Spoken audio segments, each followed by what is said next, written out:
small community of Apple Hill, Ontario, which is about 80 kilometers outside of Ottawa.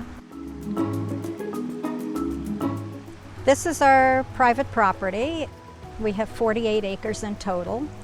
We've currently landscaped about 2.5 of those acres, and most of it is garden and lawn, and of course our pond, which is our main feature in our yard. My name is Dave, and this is my wife Karen. I do some of the hardscaping. Basically, I dig the holes and she puts stuff in them. So she does the 90% of all the looking after the plants, tending to the pond. She does the cleaning in the pond, things like that.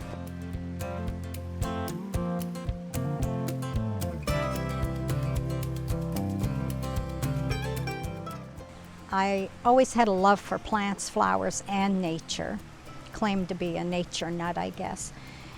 And that just kind of grew over the years. The more yard I had, the more I wanted to plant. There's a hole, we have to put a flower in it. And of course you get out shopping and, oh, I don't have that one. I have to have it.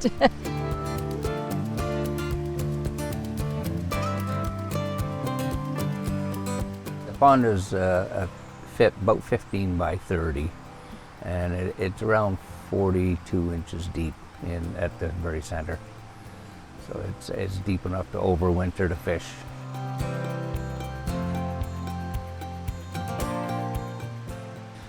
Most of them there's a mixture of goldfish and a couple of different types of koi. I believe there's about 100 fish in there at the moment. Or more. Or more, yes.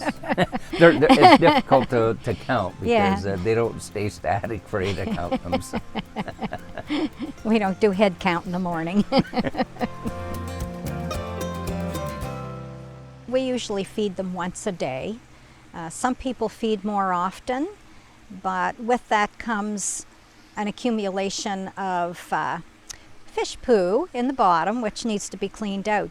And there's enough food currently in the pond because it's a natural pond. It's not like a manufactured pond where it's a cement liner or just a plastic liner. It's designed to be self-maintained, to look after itself. It's its own little ecological system. It filters itself by means of a gravel bed, what they call it's a wetland system is what it's known as. So you have plants up in your waterfall system at the top, and those plants and the gravel and the little pea stone will contain beneficial bacteria, which will consume a lot of the organic material. Pond is 14 years old now, so it's grown quite a bit and matured over the years. Well, the pond was built in the fall, and I had to come up with a vision as to how I wanted it to look. Because it's a lot of shade, so I had to consider that many of the plants were going to be in shade for maybe 1/3 of the day or 2/3 of the day.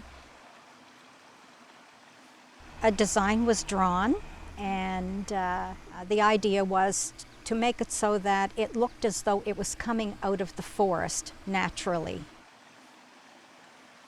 And prior to building the pond, it took us about 2 to 3 months just to get the area ready. So we ended up clearing some trees out to make a space for it, all the while trying to save some of the maples that were here as well. We had a master pond builder come in and do the structure. And then we did all the landscaping ourselves. All these rocks came from right here. Yeah, right here. Right where the pond is sitting. That's where Yeah. most of them came from, Where- and a couple on the other side of the yard. So currently we're in the 3rd week of August now. So things are starting to settle down and get ready for winter. There are water irises, Siberian irises. There's some pickerel weed, which comes up, looks like a little arrow-shaped leaf with a little stalk of purple flowers. There are elephant ears in the pond.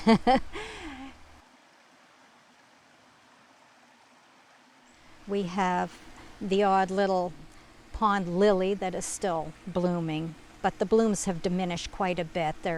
In the summer, when you get lots of sunlight, you'll have each cluster of lilies. You know, you could have 4 or 5 lilies in each cluster, all different shades and colors, and very pretty.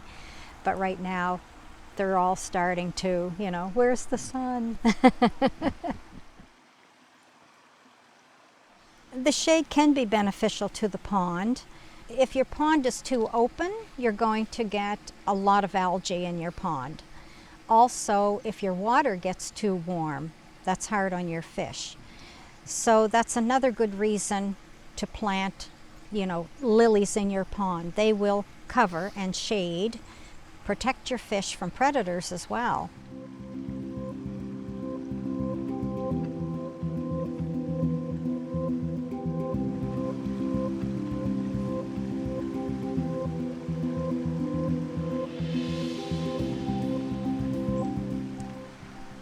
Gardening has a lot of benefits, physically and mentally. Physically, you use muscles you didn't know you had, especially after being dormant for most of the winter. Then you have to come out and start taking care of your gardens. But it keeps you active, and mentally, it's a good place to unwind. You are with your thoughts often. You see all sorts of little things in nature that you would miss. So I find it therapeutic and relaxing, healing. Yes, there's a lot of benefits to gardening. The thing I guess I'm most proud of with my pond is that it has become what I had dreamt it would be. Also for the joy that it gives others when they come to the yard. It brings a lot of joy to me to see the smiles on their faces. Thank you for watching this episode of Sometime in the Garden. To join in on the conversation, click like and subscribe.